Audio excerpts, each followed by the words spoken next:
It's been way too long since I've made a war video, and I honestly miss these so much, and we're finally in a new alliance, so I feel like there's actual reason to making them again. I'm just so glad to feel reinvigorated to do these war videos again, and in this new alliance, we are back on Path 1, and the fun part is the fact that I have one viable Science Decay attacker because all of my other ranked ones got banned. So Anti-Venom is basically going to be with me pretty much the whole season at this point, to my knowledge, because of the fact that he's my only Decay attacker, and ISO is completely non-existent, so I can't rank up any more of them. But other than that, yeah, I'm going to be sticking with this guy for a while. So what we're doing is just taking a bunch of Path 1 shenanigans with my Anti-Venom, and we're going to start with this Mephisto here, which has personal space regen. It would be a lot more fun if we could heal reversal this dude, but it is what it is. We're just going to have to deal with the Petrifies not doing any red numbers, but at least you can prevent all of his green stuff, at least most of it, once we have our Spectres. But I got rid of the Spectres just for the Furies, because this Mephisto is about to die. And yeah, he just dies just like that. Once the Anti-Venom gets his Furies going, he hits like a truck. So, okay, next up. I have almost never been more terrifying for a fight before. This fight scared me a lot. And it's all because of Vigorous Assault. So the way Anti-Venom works is he cannot place any of his genetic memory debuffs without his Clintar debuff. And that Clintar debuff is going to get purified at the start of the fight. And another thing I need that Clintar debuff for is for unblockable control. If I can't control the unblockable, there's going to be a lot of risk of dexing. The way Anti-Venom works is when his Clintar debuff is active, you have a 65% chance to remove any unblockable effects from Mystics when they trigger, and if your combo is at 30, then it becomes a 100% chance. So what I need to do is get my Clintar debuff back, and then build a bunch of combos so I can get the unblockable under control, which is difficult. And the thing I had to do at the start of the fight was just trigger a bunch of Withers to get Masochism going, and pray that he doesn't trigger his aura too much so I can trigger Dex freely. Now that my Clintar debuff is back, I'm just going to try to make sure that he doesn't go unblockable. There you saw an unblockable failed. I'm 20 combo hits away from preventing it fully, and I'm still not going to try and Dex. I can block that SP2 and get a crap ton of power because of the amount of debuffs that I have on the opponent, and just regen a bunch of it back with Anti-Venom's Sig ability. And now we are completely in business and are just comboing this guy to death. We're getting a bunch of 10k mediums. There, I thought I let go of my block fast enough to not trigger his aura, but apparently I didn't, so we're just going to have to deal with not dexing. He's only at 2 of his persistent charge things, so it's not that big a deal. We throw the SP2, now we have 6 Furies, and yeah, it wipes him out. So, we completely blocked all of Mojo's special attacks, and we still finish at like 85%. Anti-Venom is such a tank, dude. I love that guy's Sig ability so much. Alright, now that terrifying fight's over, it was probably less terrifying than I thought it was, but I was actually kind of panicking a bit going into that fight because of my lack of Decay attackers, and I didn't think Anti-Venom would handle it as well as he did, but yeah, you see he did a pretty good job there. Alright, next up is Ascended Tigra's on-season war debut, and we're gonna start with this Sersi here. I've Tigra'd Sersi so many times. This is just an absolute joke of a fight. You can see this SP2 just... I don't even have words for that SP2 there. That was just the rudest SP2 ever. It was also a rank 3 Sersi, mind you, which, odd to see rank 3 is still on defense, but whatever.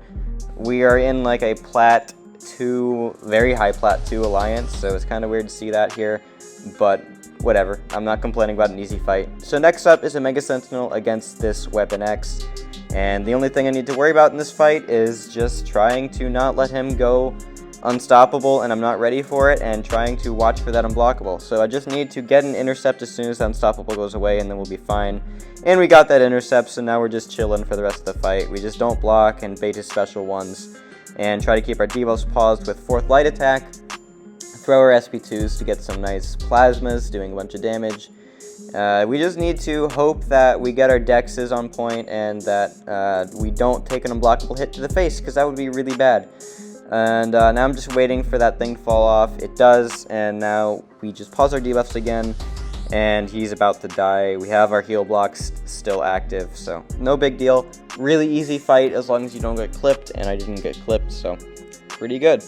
Alright, next up we have, what do we have? Oh yeah, we have this Adam Warlock, and this fight is kind of scary because I watched like a player in 4 Loki, I think it was Andrew the Rough or something, die on this fight, and it is a really scary fight. I don't blame him for dying there. It's actually really hard, but I'm going into it myself and just hoping that I can have success, and we just need Adam to throw his specials and to keep my neutralize active to prevent that vigilance when I need it to prevent the vigilance, which is when I cross a bar of power.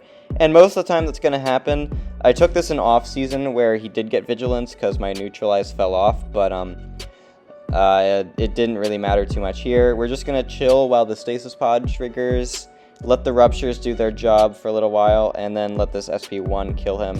I didn't dash back far enough to trigger the first hit unblockable, but the second hit did, and it was enough to kill him, so that was pretty great. Next up is going to be this Galan on this polka dot power stun reflection node. This is a joke fight for Tigra, honestly. I just need to get in my rhythm, and then he's completely dead. I don't really know why he's placed here when Tigra is just in such an obvious counter, but either way, we are just going to play it safe and just push him to SP1 before we do anything, just intercepting along the way. We just need to bait his SP1, which he doesn't like throwing initially, but eventually we get it out of him.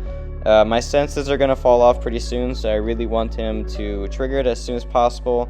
And I did keep the senses, so now I just need him to throw this SP1 quick, and then we counter it, and then our senses are about to fall off. I think I'm actually going to go for the refresh instead of the SP2.